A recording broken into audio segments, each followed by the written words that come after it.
Hello, everyone. Welcome to Where Are All the Women? I'm Meghan Murphy. This is Mary Lou Singleton. Hi, all the women are here. How are you doing, Mary Lou?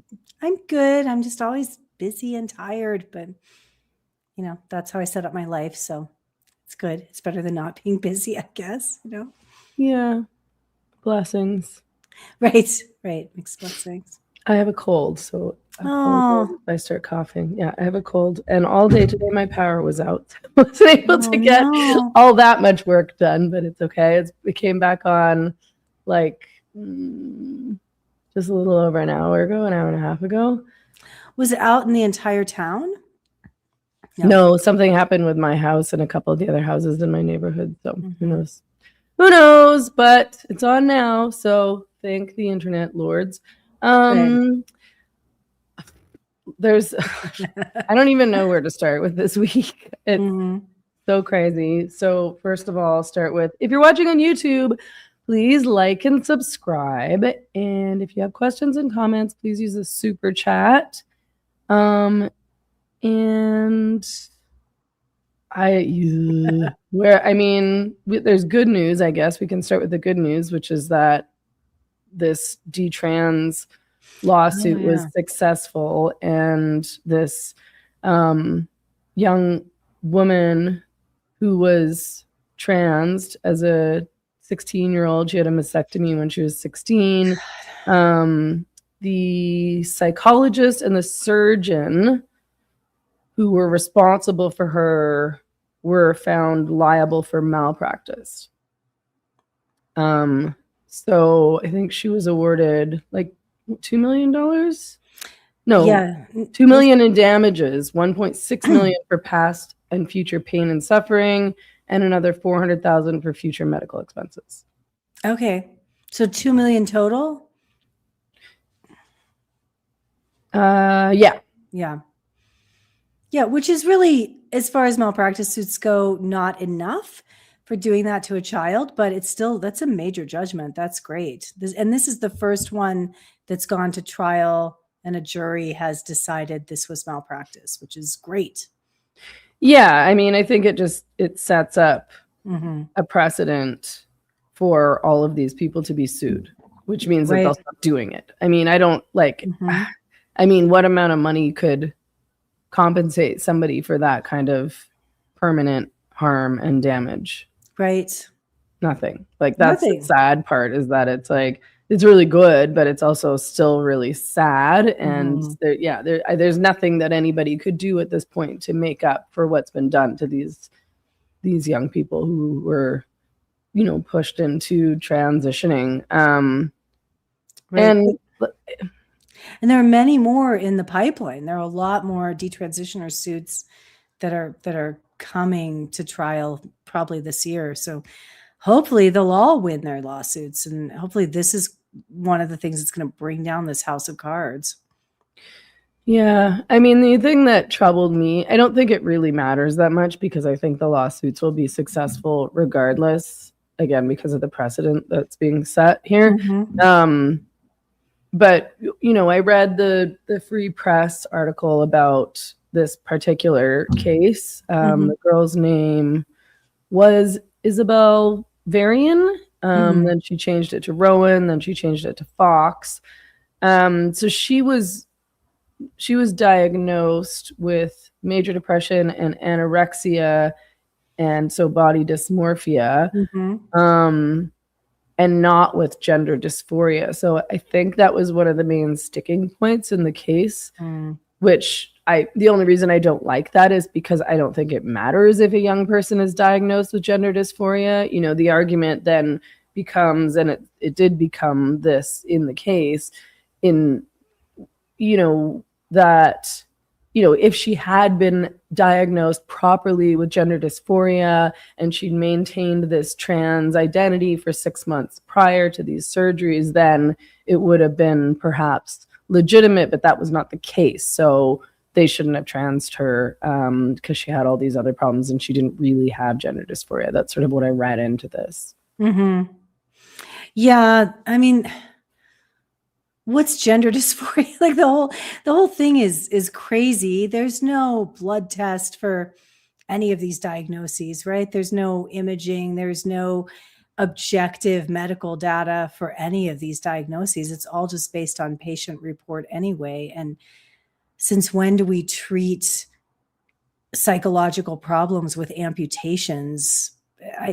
Hopefully we'll start having that conversation, that nobody's actually trans, nobody's actually in the wrong body, that at best these are cosmetic procedures that should be available outside of the insurance system as a cosmetic thing for people willing to pay for them, but nobody can change their sex. These gender doctors are butchers, whether it's children or adults. Yeah, I just don't think in the case of minors that I don't think there's any justification for any of these treatments. No, or surgeries. I don't think there is for adults either, but adults are allowed to get elective cosmetic surgery. Yeah, exactly. I don't either, but I guess the question with adults is whether or not insurance should cover it, or in the case of Canada, whether or not the taxpayers should cover it, which they are. It's crazy. I saw this post on X. This guy was talking about his failed vaginoplasty, I guess. How do we refer to this surgery? Yeah. I know, right? It is, failed vaginoplasty. Like turn a penile, so turning a penis into a wound inside a man's body that can be penetrated. Right, to create an illusion of having a vagina. I shouldn't laugh. It's disgusting. The whole thing is crazy and disgusting. So what happened to him? Like how? So it didn't work. There were complications. So he had to get it redone. And they used tissue from his colon to create this new vagina. And he seemed really pleased with it. It was going great. But this whole new procedure cost like $100,000, which almost all of which was covered by insurance. This was in America. $100,000. Can you imagine if I could get cosmetic surgery and it would just be covered by the Canadian government or by insurance? Like, I would have a facelift by now for sure. You would really. That's not fair. It doesn't even seem fair. No, it's not fair. It's disgusting, and their bodies are mangled. So I guess that's the karma of that. But in Canada, it's all covered by taxpayers. Right. The whole thing is covered. Well, here as well. In my state, Medicaid will pay for all of it. I think that either the Obama or the Biden administration said Medicare has to cover these. They're covered in all of the prison systems. The Veterans Affairs organization pays for them for these, autogynephile men who are vets. Like somehow that counts as appropriate care through the Veterans Administration medical system. It's crazy. Like, why is this considered medically necessary care? It's totally irrational when you ask the same question about women. It's like, why are men's breast implants covered under insurance or, by Canadian taxpayers, but women's breast implants aren't? Not that I think they should be, but why does that make sense? Right. Why does it make sense? Why can't women get gender affirming cosmetic surgery to feel better about themselves? No, it's only in the context of gender identity disorder. Well, and it's funny because the transes will try to make that argument, and they'll say, oh, well, almost anything women are doing cosmetically, that counts as gender affirming care. Women who get Botox or filler or cosmetic surgeries or, laser hair treatments. And it's like, yeah, okay, you can call it that if you want. I don't really care. Sure, maybe that is an argument that sort of makes sense in some ways, in a lot of ways, actually. But it's not being covered by Canadian taxpayers or insurance. It's like, if you want to get these elective surgeries and procedures, then okay, fine, you can get it, but you have to pay for it. It's not healthcare. Yeah. You're not going to die if you don't get your bikini line lasered. Right. Totally. And if women threaten to kill themselves if insurance doesn't pay for that, they very rightly get labeled psychiatric patients, and they're less likely to have access to those surgeries because no surgeon wants the liability of doing cosmetic surgery on someone who's actively suicidal. It's, that women who would claim the same supposed right to this care are labeled crazy. Yeah, of course. And, the kinds of women who've gone overboard with cosmetic surgeries are treated as crazy also, which, Right. they look no less ridiculous than these transes do. No, of course not. Of course not. I'm so over this issue. I really hope this detransitioner, when in the courts, puts the brakes on a lot of this. I hope doctors are afraid to give this care. They also went after the psychologist, right? The mental health professional who greenlighted this, which should be chilling.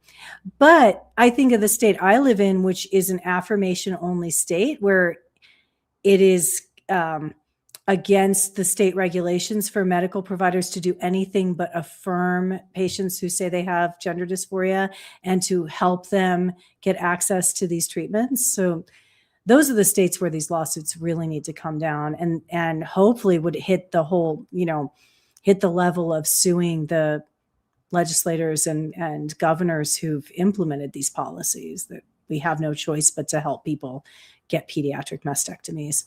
Yeah, I mean, I just think I suspect that these lawsuits will lead to psychologists, psychiatrists, doctors being less willing to take these kinds of patients or clients on, because you're right. Like, if the law in that state, as it is in Canada, is that you are, you're obligated to affirm your patient or client's so-called gender identity, and you're afraid of being charged with, conversion therapy.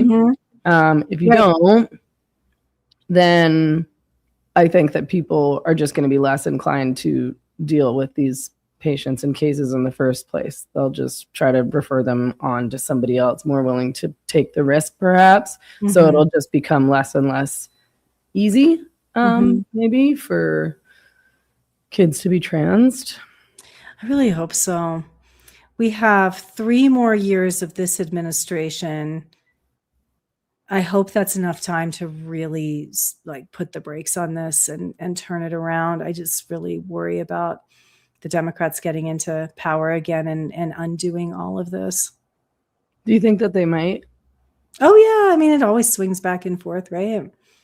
I just can't imagine anybody voting for the Democrats after all this nonsense. Like, even, all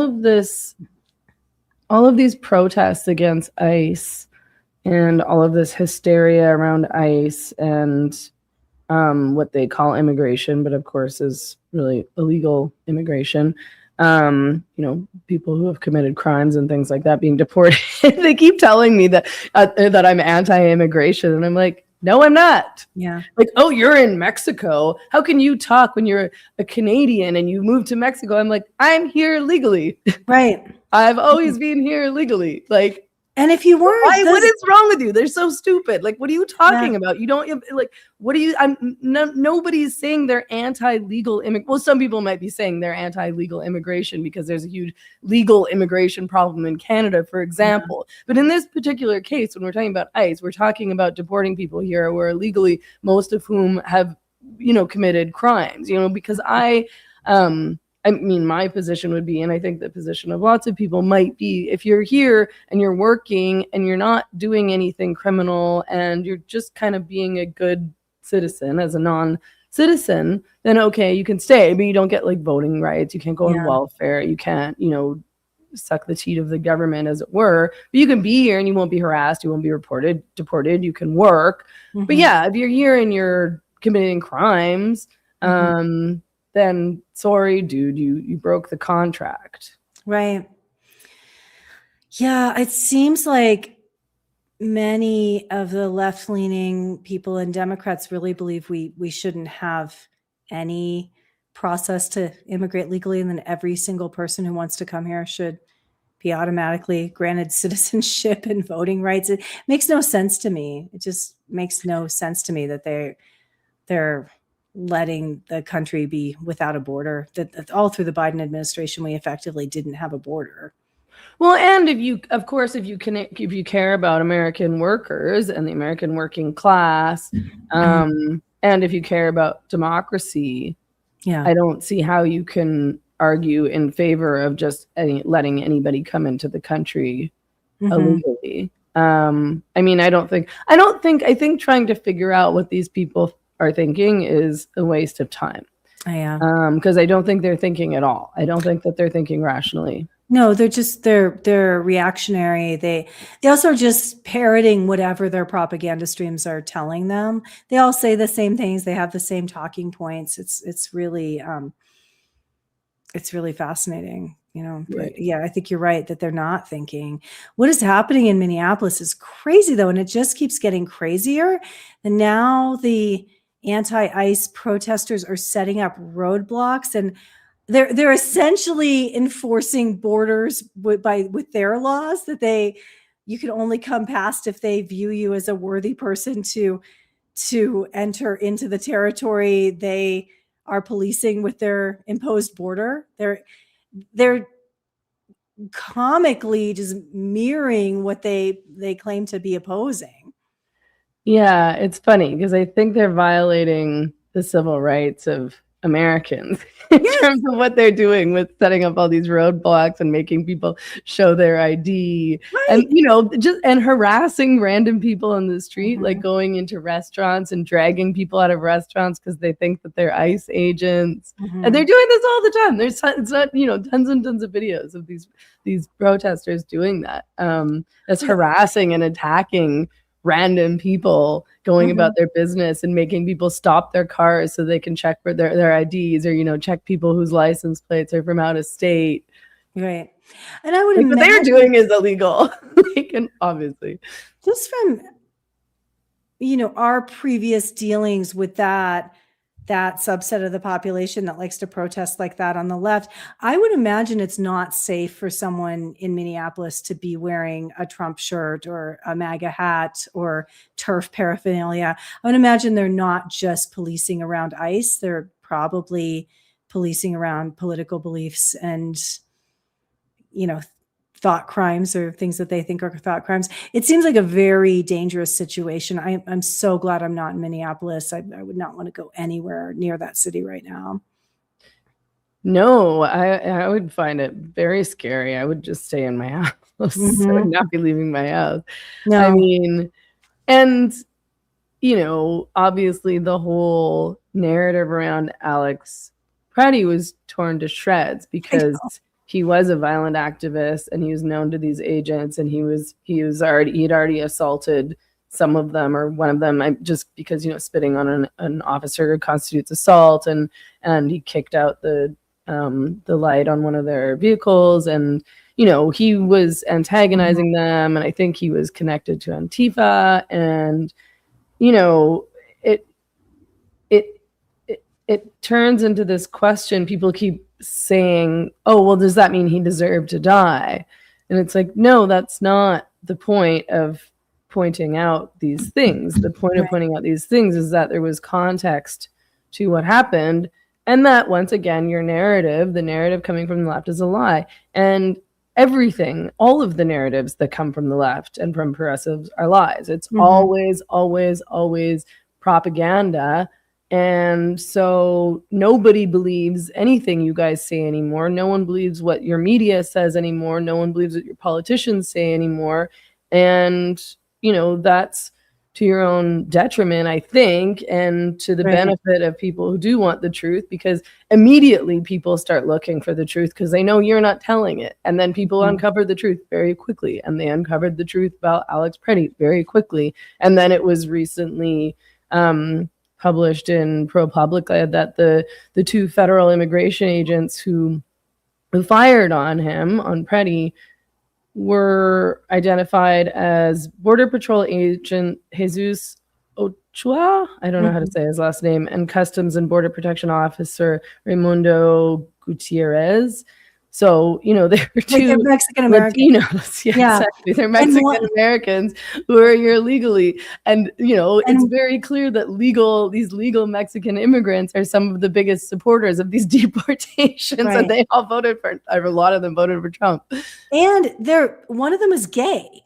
Like, I think that is just so, like, just such beautiful irony of, like, these are white nationalist Nazis who just want to make everybody breed, and it's like, no, they're Latino people, and one of them is gay. Like, this is just fascinating. But it doesn't matter. The left is not going to change their rhetoric. You saw a video of the black ICE officer being subjected to horrible racial slurs by the Antifa people. They're yelling the N-word at him and really, like, being so racist to him. They're not actually about racial justice. They hate anyone who disagrees with them. Yeah, I'm actually going to try to share this video with everybody because it's really bad. Mm-hmm. And yeah, it's a black ICE agent. And the leftists start harassing him in racist ways. Hang on just a sec here. I'm going to share my. These these white protesters who I'm absolutely positive are middle or upper class people are harassing this black man and calling him a house N-word. And most of these protesters, as far as I can tell, are white, very privileged people harassing people who are of color. There's lots of Latinos who are ICE agents and, who probably come from the working class. That's why you would get a job like that. You wouldn't get a job like that. You wouldn't go for a job like that if you came from a really privileged family. Exactly. People don't understand that, like, being a cop is a working class job. That is a working class job. That's not a job for the upper middle class. Oh wait, did the video not play? It didn't play. No. Oh, sorry, I couldn't see it. I was looking at it. Yeah. It didn't. Did it show up? The Twitter feed showed up, but the video didn't play. Oh, that's weird. Sorry. I can try to show it again. Sorry, you should have told me. I wasn't looking. I was trying to. I don't think you were hearing me. I think it was playing on your end. Okay. I could hear it. Okay. But nobody else could. Sorry, guys. I kind of wanted to play it again. I know whatever. It's really important because there's a whole tranny aspect too, that it's this enormous guy with long hair and a mask on asking him questions, and the ICE officer. I wonder why it played on my end and not on your end. Let me see if I can do it. Otherwise, I give up.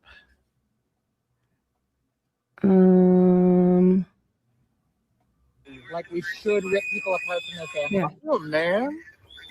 Wow. Is that a question? Wow. Okay. How do you feel about ripping people from their family? Does that feel good? Fucking house nigger in here. Sir, I need to move. Fucking house nigger working for the fucking KKK. What's wrong with you people? Why are you calling a woman a man? I mean, what kind of a guy does that? Fucking house nigger, bitch. Neighbor. Go look for your fucking slave.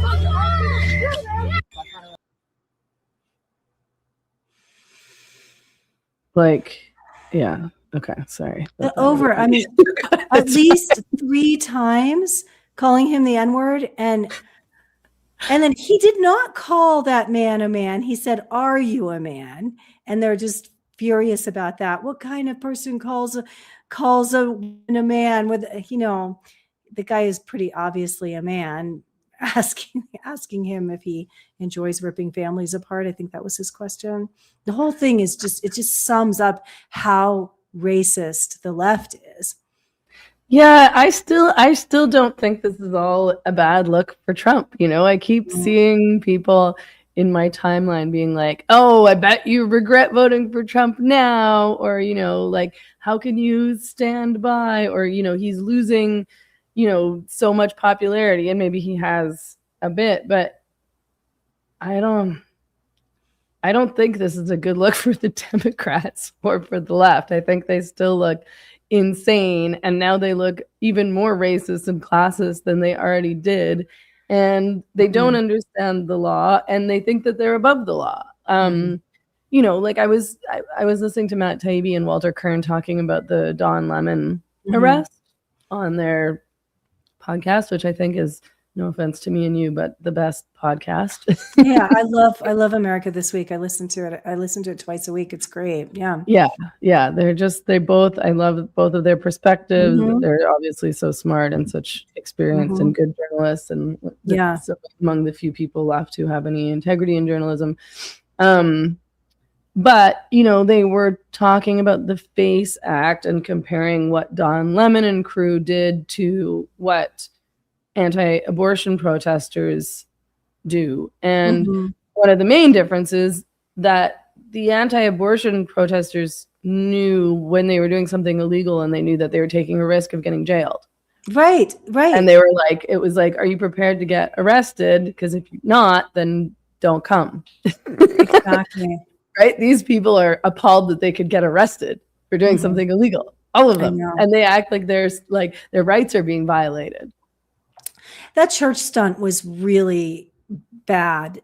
The optics were terrible. I can't imagine very many Americans being sympathetic to those people disrupting the church service, scaring the kids, separating parents from their kids, refusing to leave private property. That people, I get so tired of hearing leftists say, well, they have a First Amendment right to be there. No, you don't have a First Amendment right to trespass in a private church. And if you're asked to leave and you don't, that's criminal trespassing. Like, you're not allowed to go in and disturb the peace in a place like that. And they planned to do it. They were proud of it. They acted in a way that was unhinged and scary. It didn't bring anyone over to their cause. And yeah, it is illegal. I'm not upset that they got arrested for doing that.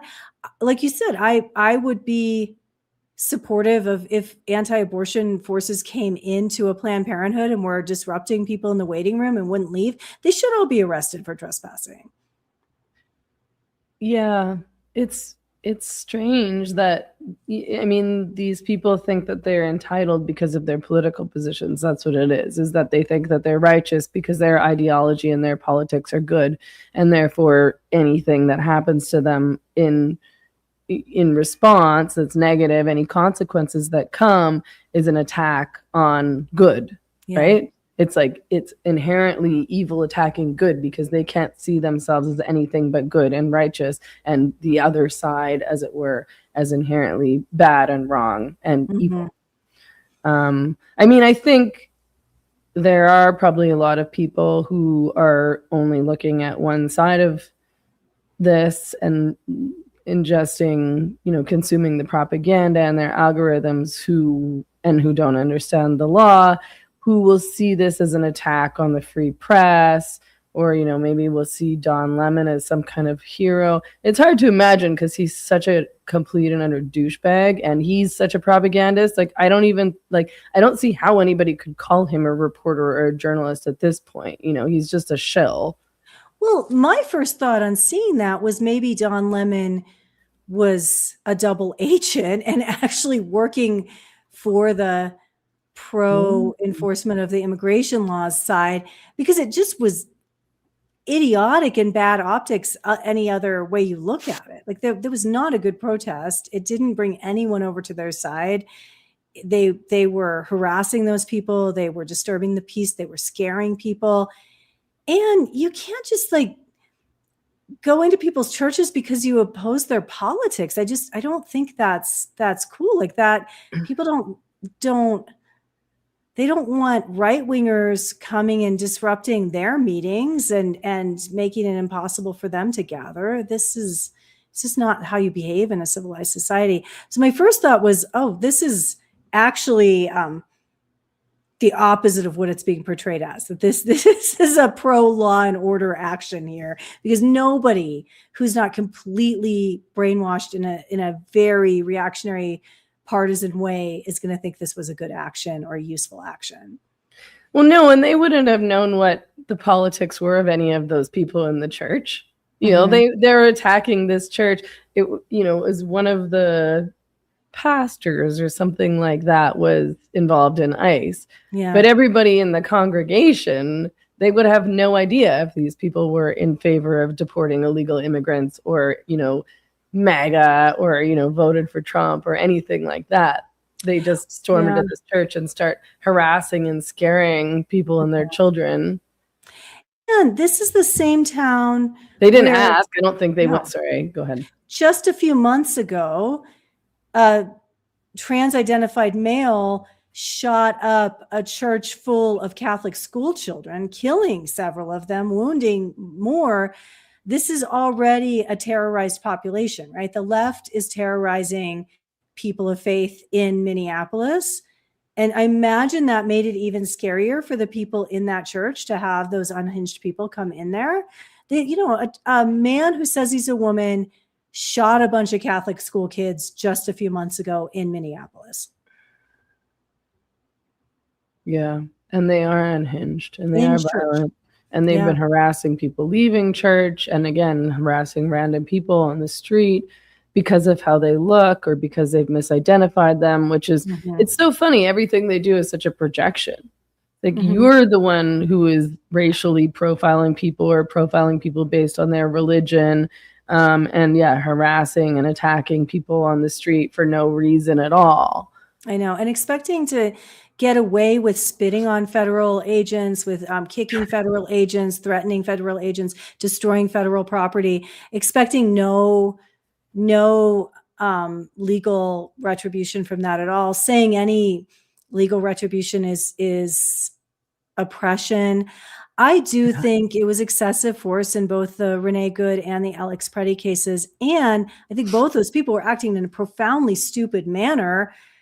And it's unsurprising that someone got killed if that's how people are protesting. You don't spit at the cops. You don't resist arrest when you have 4 armed federal agents trying to put you on the ground like that.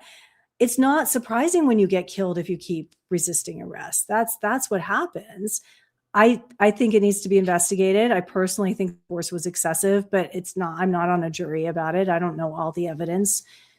I don't know how they were feeling in the moment. I imagine all those ICE agents are completely stressed out and in hair trigger modes. And I imagine after the way that black ICE agent was just treated, that's probably happening on the regular there. They probably hate the protesters. They probably feel like have lost all impartiality and really don't like these people. Yeah. I mean, what we learned about people with Trump derangement syndrome and Democrats in general and people who hate anyone who votes for or supports Trump, what we learned already was that they were racist and classist and they were elitist and they were completely not in touch with the real world and with real working people, and that they were the people who benefited from illegal immigrants because they could hire cheap labor to take care of their gardens and their houses and help them make more money and become more wealthy. And crap, sorry, my phone is making noises. And I think, now we're just learning that even more so. Had you heard of this? This was only brought to my attention recently, so you might be very familiar with it, and then I'm stupid for not having heard of this theory of stupidity. Bonhoeffer's theory of stupidity. Were you familiar with this? No, I don't think so. Oh, okay. It was very interesting and apt. Somebody sent it to me on X, and I'll just summarize, but it's this idea that stupidity is socially conditioned, and it often emerges when people surrender their autonomy to group ideology or power structures, especially under authoritarian regimes. And these people are immune to logic and to facts. Right. They believe that they're right. I mean, this is one of the most frustrating things about talking to these people, is that they have no fucking idea what they're talking about, but they're absolutely 100% sure that they're right and that they actually know everything that's going on and that anybody who disagrees with them is stupid. So they act with this conviction of righteousness, which makes them immune to self-critique or internal critique. And it's not like when you're saying this is, part of this theory, but it's not, it makes so much sense, because when I would talk about people who bought into or supported trans ideology, for example, it would, sometimes it would be really stupid people, and sometimes it would be kind of baffling because you would be like, this person isn't stupid. Yeah. I know this person. This isn't a non-intelligent person. Right. This is technically an intelligent person, but like they're not getting it. No, exactly.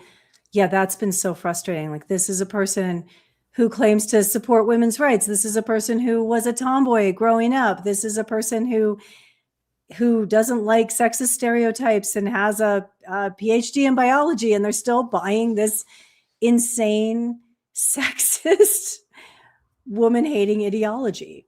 Yeah. And so part of this theory is that, this is a quote from him. He says, there are human beings who are of remarkably agile intellect, yet stupid, and others who are intellectually quite dull, yet anything but stupid. We discover this to our surprise in particular situations. The impression one gains is not so much that stupidity is a congenital defect, but that under certain circumstances, people are made stupid, or that they allow this to happen to them.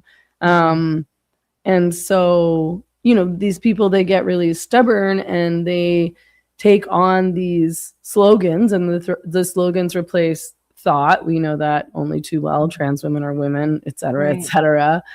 My mask protects you. Your mask protects me. Yeah, all of it. Mhm. And there's not really anything you can do about it because they aren't going to be won over by arguments. And he also says that these stupid people are more dangerous than evil people, because evil people you can sort of rationalize against what they're doing or saying, but you can't with the stupid people. Having become the mind, this is a quote from him again, actually, I'm going to start a bit earlier just to preface this. The fact that the stupid person is often stubborn must not blind us to the fact that he is not independent. In conversation with him, one virtually feels that one is not dealing at all with a person, but with slogans, catchwords, and the like that have taken possession of him. He's under a spell, blinded, misused, and abused in his very being.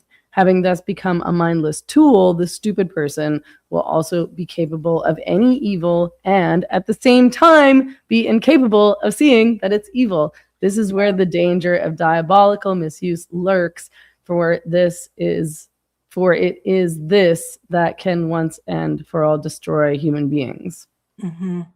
So it's like, oh, this is so clearly what's happening here. But I don't know what to do about it because there's just so many of these stupid people. Yeah, I wonder what the real numbers are. It's so hard to know because that's true. Probably not that many, to be honest. It's really hard to know because we don't have any accurate reporting. All we have is propaganda streams. We don't have any accurate polling. A lot of people are afraid to say what they really think. Well, yeah, and I think, this segment of the population is always over misrepresented. Like, it seems like there's a lot of them because, and, much less so now that Trump is in power, but prior to Trump, people who disagreed were banned from the internet and they weren't represented in the media at all. So at least now we're seeing so much of the other side and the pushback because of X, and because of alternative media, and because of more, right-wing, I suppose, or heterodox media sources, the free press and things like that, which we didn't see for many years because it was so mainstream media and social media was so dominated by progressives, and other voices were censored or kept out of the algorithm. Yeah, I don't know what the actual numbers are. I don't have a lot of faith in most humans, but I do think the numbers on people who resisted the vaccine it's close to 30% of adults didn't get that. So that lines up with the old studies of groupthink and just going along with the crowd. Remember those studies where they'd have a group of people and only one person was in the experimental group, everyone else was working for the researchers, and they'd show 3 lines and they'd ask the people to say which line is the longest. And everybody who was in on it would say a line that was clearly shorter than than the longest line, they would say that's the longest line. 2/3 of people would just go along with the group. They would doubt themselves and doubt their own perception of reality. But 1/3 of people consistently would say, no, you're all crazy. Like this is reality. So only 1/3 of people trust themselves over the group. And I think that's pretty clear in other studies of how susceptible people are to hypnosis, the old obedience to authority studies where 1/3 of people wouldn't shock somebody to death just because someone in a white coat was telling them to. It's like 30% of the population can resist brainwashing, which isn't very much, but it's still bigger than sometimes it seems, right? Sometimes it seems like not that many people are seeing what's happening. Right. I just think that in terms of if you asked the general population if they thought that illegal immigrants should be deported, most of them would probably say yes. Yeah. Right? I think so. I mean, a lot of people who voted for Trump are upset with the optics of ICE too. Like they don't like seeing, elderly Cambodian men being dragged out of their house in a robe and slippers when it's 4 degrees outside. They don't like seeing the kids being harmed. I mean, I don't like it either. I don't No. really like any of this. I said this before. I was like, if it were up to me, again, if you were just working and minding your own business and not, abusing people or, doing criminal things, then I think you should just be allowed to stay. I don't really like the deportations. I think obviously you need to close the border. But if it's somebody who's been living here their whole lives and working and they have a family, no, I don't want them to be deported. It doesn't bring me any joy to see people deported unless they're, horrible. I think most people, the vast majority of Americans would say yes, violent criminals who are here illegally should be deported 100%. And what's happening in Minnesota, Minneapolis in particular, is the authorities there have told the jails, the legal system to not cooperate with ICE. So ICE can't go in and get a convicted rapist out of jail and deport him. They're actually letting violent criminals go instead of allowing them to be deported, allowing ICE to come in. I don't think most Americans agree with that policy. I think most Americans want the violent criminals to be deported. But remember that domestic abuser in Maryland who was deported to Honduras, and all the Democrats rallied for him and flew there to get him and bring him back to America, even though he had all this history of beating women, within inches of their lives. And yeah, I feel like with both the trans thing and illegal immigrants, there's nothing these men can do to make the left stop loving them and wanting to defend them. And seeing them as perma victims. Yeah, as perma victims, and also as just the most worthy people, the most worthy of protection, and they need to be given whatever they ask for. Leah Keith in the comments says it's the Ash experiment, the one with the line. Yes, really fascinating experiment. Yeah, I mean, I guess it remains to be seen, but I can't even imagine. I probably should start imagining. I can't even imagine people turning in favor of the Democrats and just in general supporting these protesters. I mean, I think that people who are already on the side of the protesters are going to be on the side of the protesters, but I don't see people changing their minds and saying, oh, yeah, no, these protesters are in the right, because they're acting so crazy and so violent and so entitled and so their racist tactics and evil. Their tactics are so stupid. They really should be practicing nonviolent civil disobedience. That would make them much more sympathetic. If they were linking arms and being run over by vehicles and or being dragged out of there and dragged to jail for just lying in the street, that's effective protest. But they're acting like really scary people. They're acting just as scary as the ICE officers, in my opinion. Scarier. Yeah, well, I mean, from my perspective, I think like I personally have a lot more to fear if I encounter those people than ICE. And people would say that's because of my citizenship privilege and my white privilege. But it's actually because my life has been threatened by Antifa countless times. Like, these people want me dead, and they want you dead, and they're not at all quiet about that. They're very upfront about it. And they're not ashamed to beat women. There was a No. video that was circulating on X of one of them kicking this female journalist to the ground. I mean, Yeah. I've been chased down by Antifa. Many of the turfy women have been chased down, or worse, attacked, assaulted by them. Mhm. They're really, really scary people, and they have zero qualms about violence against anybody at all who they've decided to label a Nazi. And they say, punch Nazis, kill TERFs. The only good TERF is a dead TERF. Punch TERFs. They are upfront about their desire to do violence toward me. And that is why I don't like them, and I don't want them anywhere near the levers of power. And I'm fine with the police cracking down on them, because they are really scary people.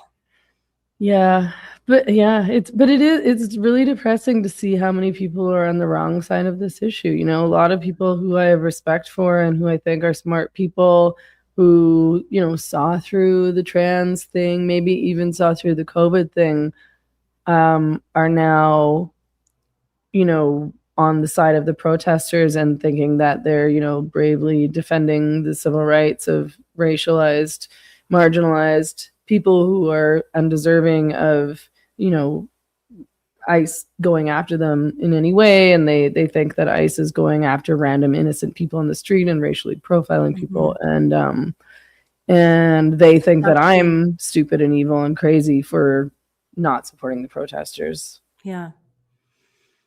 Yeah, I wonder what the actual numbers are. I don't know. I guess we'll probably find out one day. Batia will tell us, I suspect. Batia. It varies very, enormously by region. Like, I think the numbers are probably very different in Florida than they are in Minneapolis, than they are in, like the DC area or the West Coast. Mm-hmm. So do you think that all of the conspiracy theories are true? I'm starting to think that yes, they are. I think that maybe every conspiracy theory is true at this point. Like, after all of this that was revealed recently about the Epstein files, and Nicki Minaj, not that, I'm not that invested in what Nicki Minaj has to say, but I just don't see why she would have a reason to lie. And because other people like Roseanne Barr, who I also don't think would lie, and I don't think Roseanne Barr is crazy. I really love Roseanne Barr. Admittedly, I've loved her since I was a child. And people like Mel Gibson and other people who were canceled by Hollywood. That's the other thing. People say things like this and then they get canceled and they pretend it's for other reasons, like anti-Semitism or racism. She started tweeting, and I'm just going to read some of her tweets. They're obviously not like super articulate or whatever. She says, "Your favorite artist has been practicing rituals in a satanic cult where they take babies from other countries and mutilate and kill them as a form of blood sacrifice to their god. You see, when your master is Satan, you must constantly shed blood. However, the jig is up." And she a whole bunch of other quotes. She says Chrissy Teigen has a dick. She was sad. I was like, I believe it. I was like, why would John Legend have stayed with Chrissy Teigen all this time? It's because he's a secret gay, and Chrissy Teigen is a secret gay, and they do child sacrifice things. This makes sense to me more than them just having a really good committed relationship all these years. Why did they bought a baby a couple years ago through surrogacy, and and she also said, Nicki Minaj also says, the LGBT has also started seeing through the veil and it has them pissed off. why are they getting the gay vote by default? She's talking about the Democrats now. Wow. They've moved on from the gay vote to flying people in to vote for them. She's talking about the immigration issue. Obviously, no loyalty to anyone. The gay community should be able to choose every 4 years like everyone else. After the Democrats campaign to win your vote. Wake up. Any Christian who votes Democrat again is a fool. Blah, blah, blah, blah, blah. And then she goes back to the child sacrifice conspiracy theory, saying, are y'all understanding these people have been sacrificing children as a way of gaining and maintaining power? If you ever vote Democrat again, you're just as soulless as they say you are, and you will perish. There are plenty of Republicans in the Epstein files. I think this is a bipartisan. But the Hollywood Yeah. factor, Yeah, the that's Hollywood the part factor is that I'm finding Yeah, the Hollywood factor is really different. creepy too, because I'm like, okay, so was this all true? And I'm trying to think it was true that all of these Hollywood celebrities are drinking blood and eating human flesh and sacrificing children and involved in like baby trafficking and child trafficking. And, like There's a guy, satanic shit. a man from Albuquerque, Isaac Cappy, who is like a local legend here, where he was starting to make it big in Hollywood. And then he went public and said, they're raping kids, they're sacrificing kids. I can't have anything to do with this. You can't advance in Hollywood until you agree to participate in this. And he appeared to be really nuts. And he started making YouTube videos and really calling it out. He was really going after Tom Hanks, saying he's a big, I don't know, baby eater, pedophile. Anyway, he was found dead under suspicious, he was suicided in a suspicious way. He said over and over again, I'm not suicidal. I will never kill myself. He was found like thrown off a bridge. So he's kind of a famous guy here in the Albuquerque conspiracy theory world, where that was his whole thing. He was hitting it big in Hollywood. He ran screaming, saying they're eating kids, they're sacrificing babies, they're raping children. And if you don't participate in that, you can't advance. Even if it's not as like far out as that, unquestionably, like the sexual abuse of women and pedophilia are entwined in Hollywood like that. I mean, all of those. Look at how messed up all child actors are, because they were all molested and sexually abused and exploited when they were kids, obviously. Right. I mean, so many have come forward. Corey Feldman, Elijah Wood, like all the kids who were on the Stand By Me movie, like all of those guys have come forward. And so there's like mass institutionalized child rape going on in that industry. And the ones who haven't come forward, you can tell because they're completely mentally ill and on drugs, like Justin Bieber. Yeah, the Ashley twins and like Mary-Kate and the Olsen twins, Mary-Kate and Ashley Olsen there. And those are some messed up young women. Britney Spears, like all of the Mouseketeers are all messed up, except Justin Timberlake, for like he got to be like Illuminati level. Like he doesn't seem as messed up as the rest. Like he's not covered in neck tattoos and emaciated and talking crazy like all of his peers, especially his female peers from being in the Mickey Mouse Club that time. Yeah, it's really disturbing. And I mean, the way that Roseanne was canceled so viciously over something so stupid, like a tweet that they decided was racist. It's like, give me a break, because she does speak the truth and she's very blunt. And she told Tucker, I mean, she'd already been canceled at this point, but she told Tucker Carlson in 2024 that, he was like, she was like, they're all vampires who drink blood and eat babies. I mean, I just don't think all these people are like lunatics who are just making things up out of thin air. I know that people do make things up, and that some people are crazy. I just don't think that Roseanne Barr and Nicki Minaj are. I think that they obviously know what's going on behind the scenes because they're pretty big time. Well, and the overt increasing demonic symbolism coming out of Hollywood is something worthy of discussion, right? Like the two women from Wicked. I mean, that's concerning. What happened to those women? When you see the before and after, and they, I'm sure they had issues. They were living in Hollywood and had been in that industry, but Ariana Grande was fit. She had a solid voice. She seemed to be able to speak for herself. Cynthia Erivo also fit. She seemed like she looked like a healthy person. And now something really creepy happened on that set. Like there's something wrong with those women. And even if they're being paid to act that way, what the hell is that about? Why are we being subjected to this crazy anorexic display of demonic symbolism and weird codependence? Like these women are not well. They're being paraded around as role models for little girls. People are taking their children to see Wicked, which it's called Wicked. The two stars of it are insane and I mean, not just insane, like they're physically ill. Like you can and mentally ill. Yeah. Like Ariana Grande looks to me like she might go into a cardiac arrest. She's so malnourished. Like she's emaciated. Yeah, it's really weird. Mm-hmm. Like, what is that about? Why are they doing this? Why are they subjecting us to demonic symbolism all the time?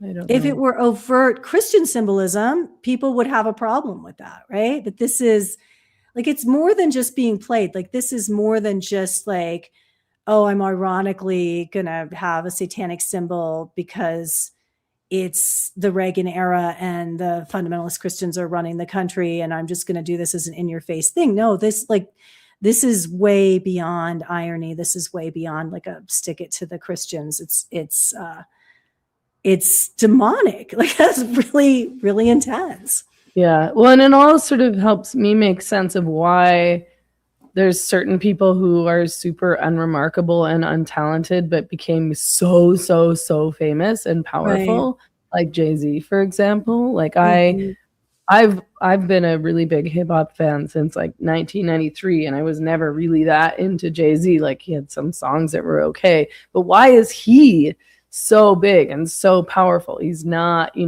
super. He's just not super compelling. He was never that talented. Yeah. His albums were never that good. And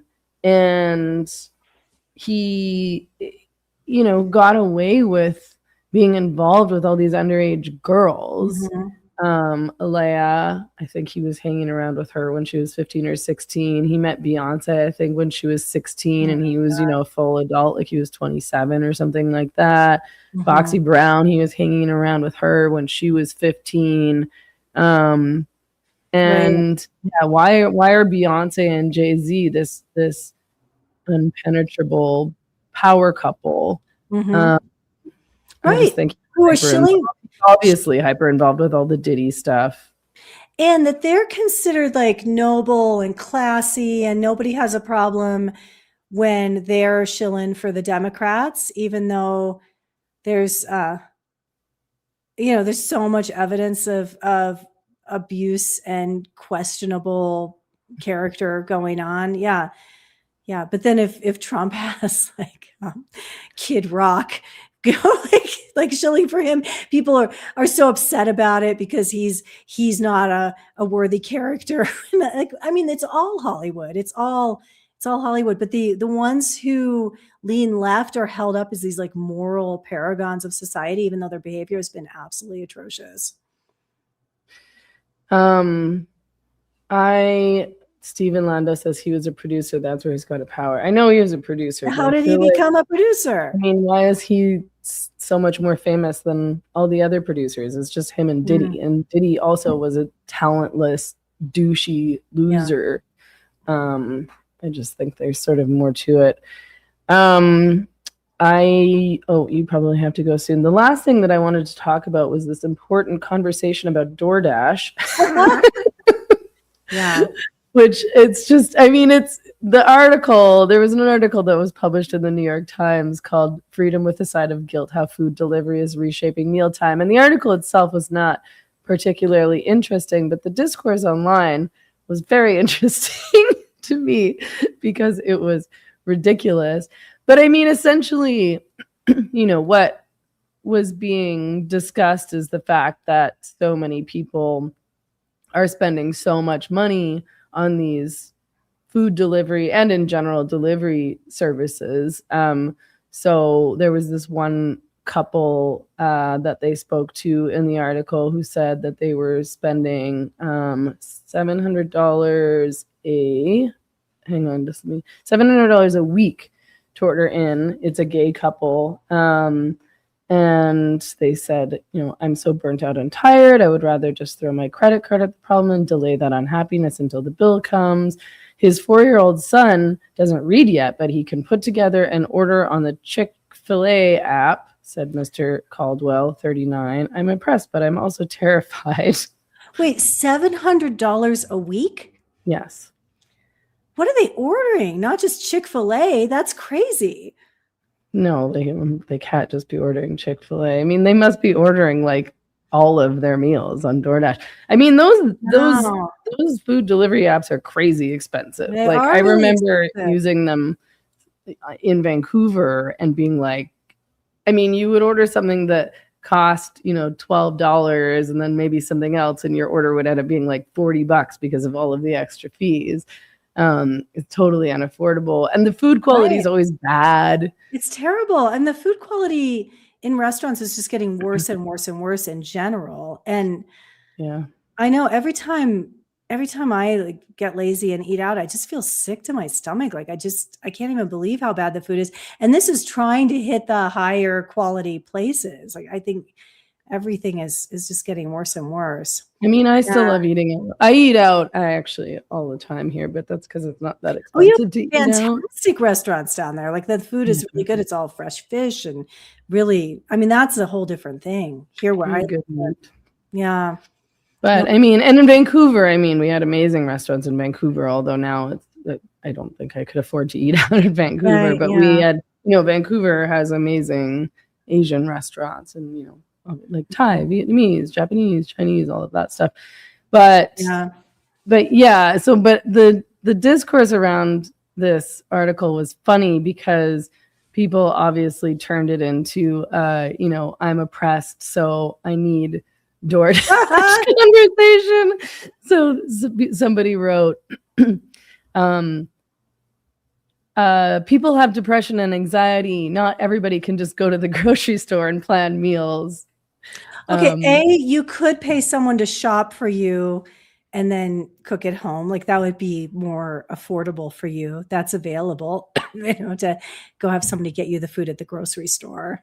And like that's stupid how people revel in their dysfunction right now. They just love their own dysfunction. Yeah, it's that we're too disabled, we're too anxious, we're too depressed to cook or leave the house. We can't leave the house because we have so much anxiety. And then when people are like, why don't you have frozen meals? And they're like, frozen meals, you hate disabled people so much that they're defending frozen food and saying that we should eat frozen food. Does anyone else think it's upsetting that food is currently considered a luxury item, that we're just being told to eat cereal and frozen dinners? Restaurant food is traditionally a luxury item. That's like not controversial. Somebody responded to that person by saying, some types of food are basic staples. See rice, pasta, vegetables, fruit, etc. Some types of food are more luxury items. And someone else responded and said, it's a basic human right to afford all food. You can't pick and choose what people deserve. What the fuck is wrong with you? Oh, that's fascinating. Yeah, like they eat Wagyu beef and caviar. Yeah, and lobster. I don't know. And then someone else tweets, dunking on disabled people for using DoorDash is a proxy eugenics discourse. It's not hard to engage it, but maybe helpful to remember the debate isn't really about what ableist leftists are claiming it is. Essentially, I mean, I don't know. I think this is all, these people have been doing the same thing for like 15 years. Mm-hmm. I have an oppression that I invented, therefore I can't do anything, and I should get everything, and everything I do is excused. And you all owe me everything. Like you have to take care of me. Society is at my beck and call because I revel in my dysfunction. And it's usually not, no, I wonder how many of those people saying that are, paraplegics or can't use their hands, like truly disabled, where they can't cook, they can't, who are blind. So it's really, we know blind people who cook their own food. Like it took quite a bit of physical and occupational therapy, but that was a goal in the past, that if you were disabled, you learned how to function at the highest possible capacity. I'm really, as a non-compassionate, bad and evil person, I'm really tired of people who are depressed and have anxiety. I'm sick of it. I want them to learn how to take care of themselves, just like everybody else always had for always and ever. I hate it. Yeah. I'm sick of it. I'm sick of these people thinking that, like, I acknowledge that there are some people who experience more depression and anxiety than I have. And I feel very lucky to have pretty, stable moods and no serious mental health issues. But I've been through lots of periods where I've had lots of anxiety and lots of depression, and I never turned it into my identity or expected somebody else to fix it for me. I never expected somebody else to fix it for me.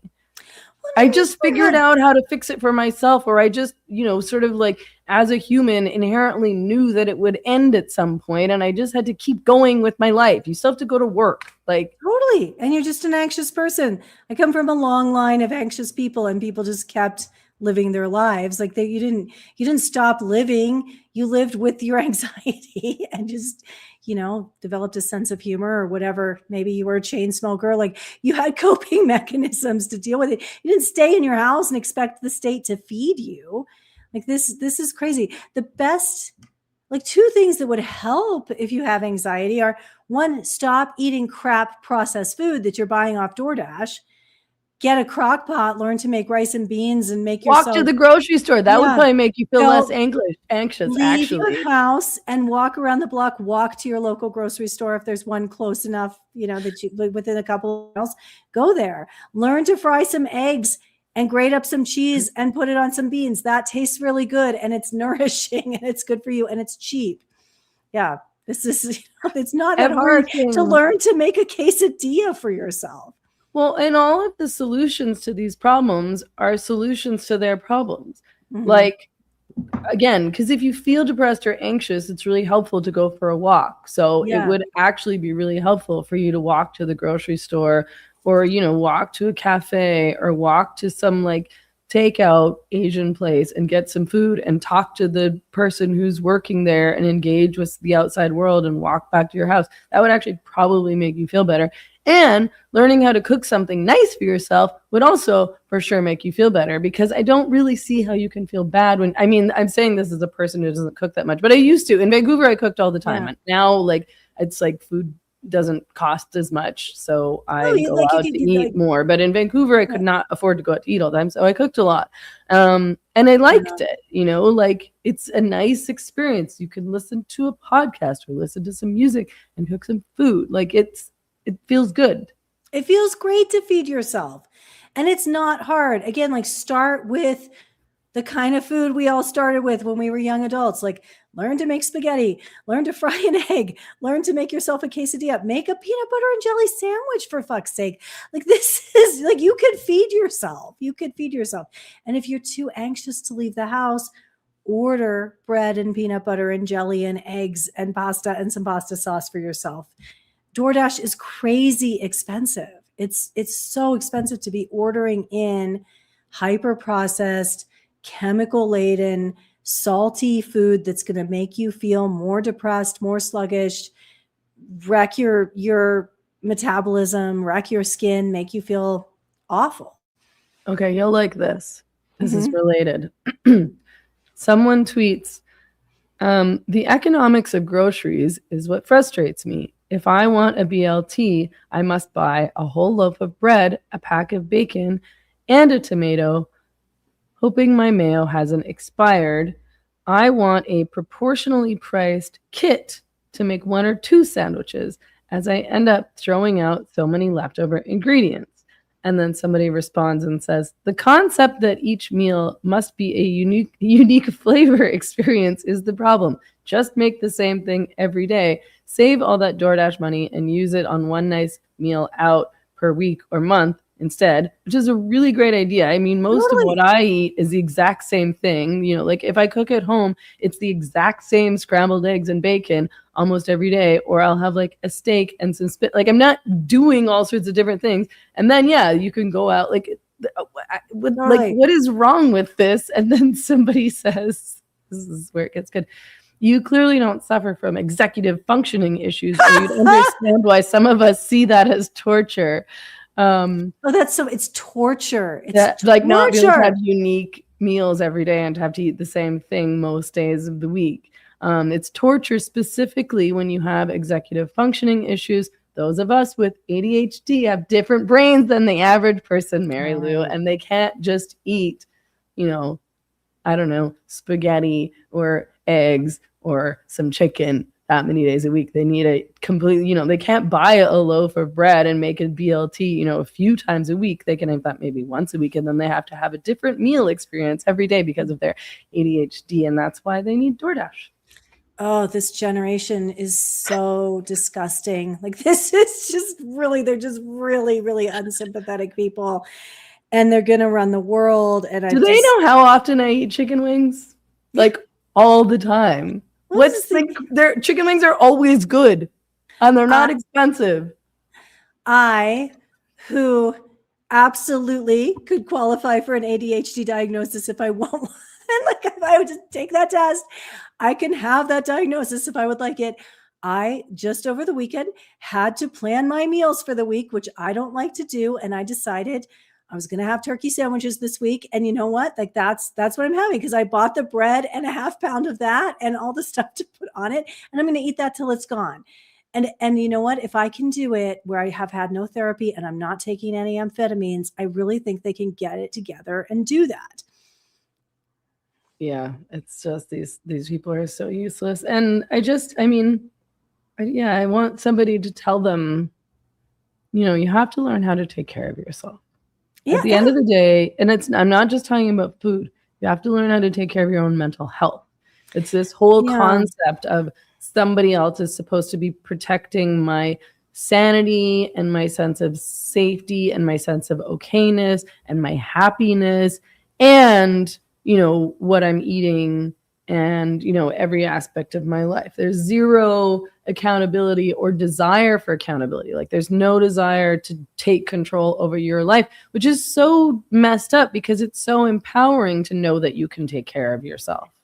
Well, yes, all of that. And I'm really, really tired of these people being such a drain on society and being so entitled, where it used to be for different vocations, you had to prove you had the temperament, the discipline, the aptitude to get to be that vocation. And now these kids are being raised from the time they're in kindergarten to believe they can do whatever they want and they can get as many accommodations as they want because of their disabilities. If they want to be, you know, a brain surgeon, they feel entitled to like get extra time on all their tests, to not have to work as hard as everybody around them, to get special accommodations in college, to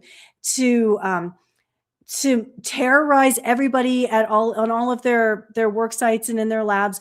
And some of them are actually making it to med schools with these things. Some of them are actually becoming firefighters. Some of them are actually becoming paramedics, and they don't have the fortitude and the aptitude for this. And it's really frightening because those are people we all rely on to be responsible and put their own needs aside and be heroic in those situations where we need those people. We're losing all of our heroic professions and the workplaces are becoming insufferable for people who don't want to take on these, you know, made up pathological identities of, you know, who don't want to declare themselves ADHD, who don't want to declare themselves like pathologically anxious. Those people are having to pick up the slack for the people getting all these extra breaks, for not having to work as hard, getting extra days off because they're covered by the Americans with Disabilities Act for these things that wouldn't have been considered disabilities 20 years ago. They would have been considered character flaws. Right. You just have a bad personality. Yeah, Yeah, you're like, you need to work on yourself, suck it up, discipline yourself. You know, this Learn is some skills. yeah. Or, you know, you're not going to win at the American game we're all playing. And Yeah, exactly. I'm not talking about people with Down syndrome, people with severe seizure disorder, people in wheelchairs, people who are blind. Like, I actually have a lot of bleeding heart tendencies for taking care People of with long COVID. people who cannot work, you know, but now so many people are saying they can't work because of their character flaws and their unwillingness to work on making themselves a better person, a stronger person, their unwillingness to step out of their own self-centeredness and understand, like, we all have problems. Nobody feels like they got the rule book in kindergarten. We're all neurodivergent, you know. It's just, you know, we're all struggling here. That's the human condition. Instead, they really believe that everyone who's not taking on these labels is having a super easy time and owes them something. Someone in the comments is asking how I make my chicken wings. Well, I just buy them here, but in Vancouver, I used to make chicken wings often, and I would just marinate them in various ways. I mean, depending on what you like in your marinade, I like more of a like garlicky sesame teriyaki flavor. So that's what I use. And then I would just put them in a casserole dish and just bake them. And they were delicious. But I'm interested in investing in an air fryer because I think that would probably produce some good chicken wings. But I mean, chicken wings are pretty cheap to buy too. I mean, my point being that, you know, most people eat the same thing all the time, most of the time. And it's very weird to expect to be having like unique meals 7 days a week. Right. And just make some basic stuff that's good. The delivery aspect of options or something, really. Yeah. So, you know, if you want chicken wings, go to your local wing place and sit down and have them. There used to be like you were a regular at a diner, right? And that was where you went and got your coffee every morning, or maybe you went there every day for breakfast and you had a social interaction with people that you knew in that context. And it was part of your social life and you belonged there. And all of that is disappearing with the DoorDash phenomenon. With being a local is awesome, and being a regular is awesome. Like, I have a few places. I mean, I live in a small community, but that I go to all the time, you know, like 3 times a week here. And I order the exact same thing because apparently I'm a senior now. The exact same thing every time. And by 3, I mean 3 or 4 times a week. And I order the exact same thing every time I go. And then, I mean, my friends work there and everybody knows me, and it's nice. And I go there and read my book, but then I also socialize, and it's like, you're going out, but you're not going out. You don't have to go out to a bar and spend a whole bunch of money or pay a bunch for tickets or something like that. You just go sit at your local cafe or your little restaurant or your little lunch spot, and you get to know the people there. It works anywhere. I mean, I knew everybody who worked at my local cafe in Vancouver there because I would walk up there every day with my little dog and get my little coffee and my little bun. Like, it's a nice experience. You build community. Right. You don't feel lonely. Exactly. And you get over it. The best way to deal with anxiety is to face your fears and do the thing that makes you scared, and then realize it was not that big of a deal. Like that's actually standard knowledge within psychology and counseling, that, you know, go exposure therapy, go do the thing you're afraid of. Staying home and telling yourself over and over again you can't go out because you have anxiety is the absolute worst thing you can do for your anxiety. But again, these people don't want to be better. They have built their entire personalities around this like lattice of these diagnoses that many of them were handed in childhood, of like, I have ADHD, I have anxiety, I have depression, rather than I'm a human being that struggles with time management issues, and I occasionally, you know, feel anxiety. Like, that's a feeling that comes up for me sometimes. It's their whole identity, and they don't want to get better, because then who are they? They have to go into an existential crisis if they let go of that. Sad and annoying. Everyone is sad and annoying except for a lot us of them, and everyone watching. Thank goodness.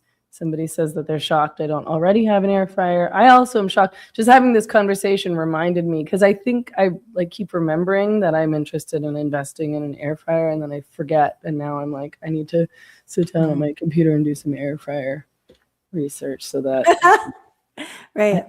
I feel like it's something I would probably use a lot. Do you have an air fryer? I do have an air fryer. There's one built into our oven. Oh. Yeah. So I have one.